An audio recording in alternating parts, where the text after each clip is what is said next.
Welcome back to my, I guess you could say, mini review of tanks in WoT Tanks. I hope you've been enjoying it. Um,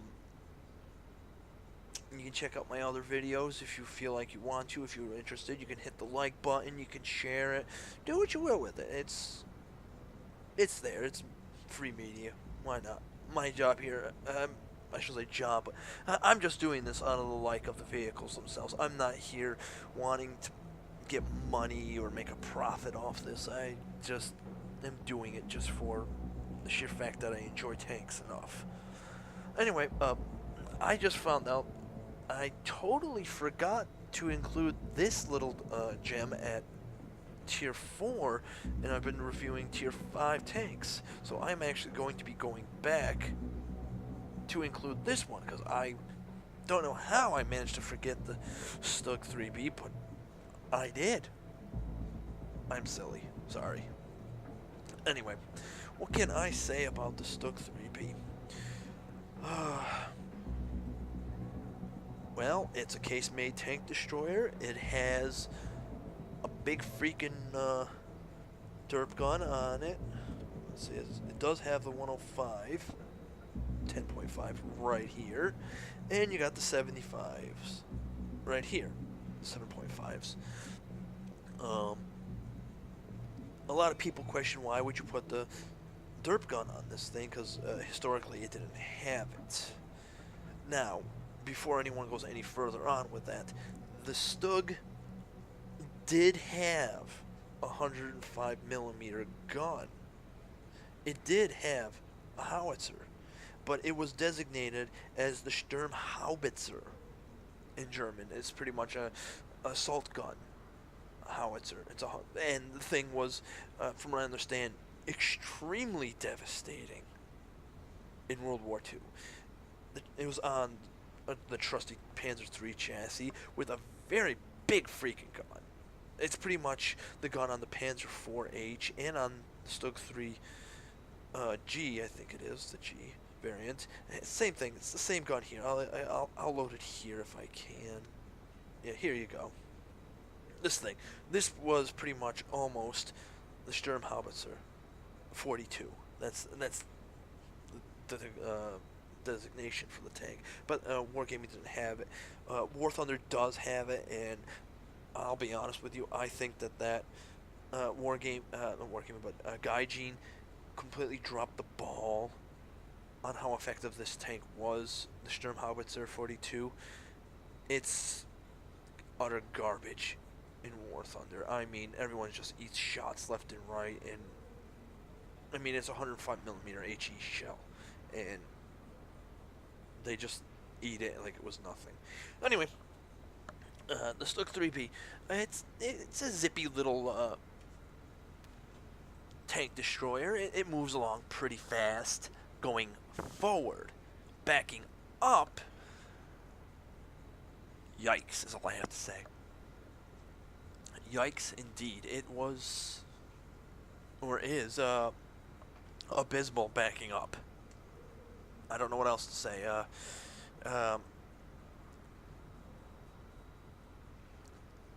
You know what? I'm gonna make this a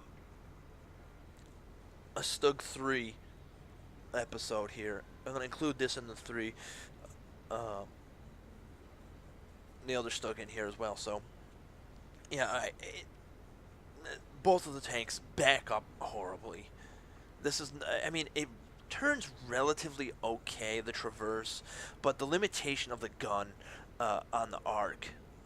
Not too long ago, I mentioned how the Martyr 38T had an excellent arc to the gun. This is a case made. It offers more protection, obviously, to the crew since the crew's inside. But the limitation is how far the gun arcs to the side or to the left or right before you have to actually move the whole tank from cover to get a target that's a little off to your right and you can't get to it, you know? This actually blows your camo rating, and it blows the use of your binocs, which should be on here. Your camo net, absolutely binocs, absolutely. For both the Stugs, I would suggest this. Definitely, definitely. Camo net, binocs, maybe vents, maybe a gun rammer or gun laying drive or something. But I mean, this is your first real covered tank destroyer after the Hetzer. And in a sense, the Hetzer, I feel, is better simply because the sloped armor of the Hetzer versus this is, it's just, I mean, look, right here, flat. Slight angle, but it's flat. And you're going to punch right through it. Another dangerous part for here. This viewport. I mean, from a distance, all you have to do is aim there and shoot, and you're going through. It's not the best thing. Like, again, this is mostly driving forward for its speed, or pretty much hiding in a bush, hoping the light tanks paint some targets and you take a blast at it and pray that RNG hits, you know, allows you to hit them. Alright, would I suggest this 3B? Well, if you're going the line, you don't have a choice. The Stug 3G. Whoops. Wrong menu.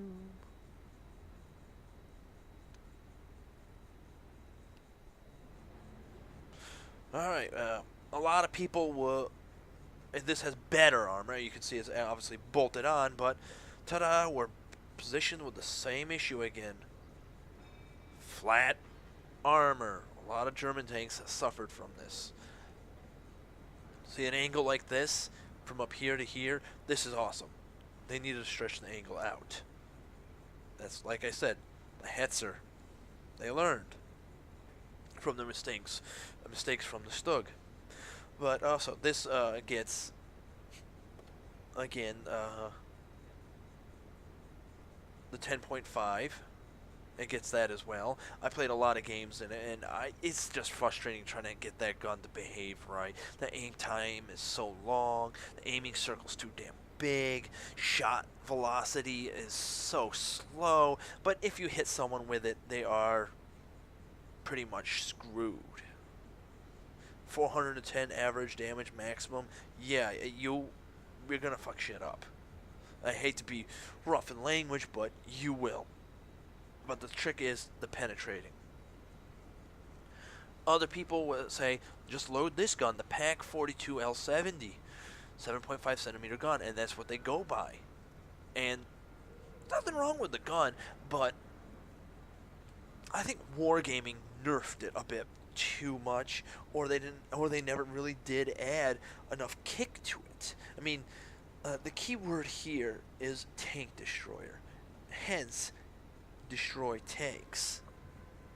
Yet, I don't know what to say. I mean, come on.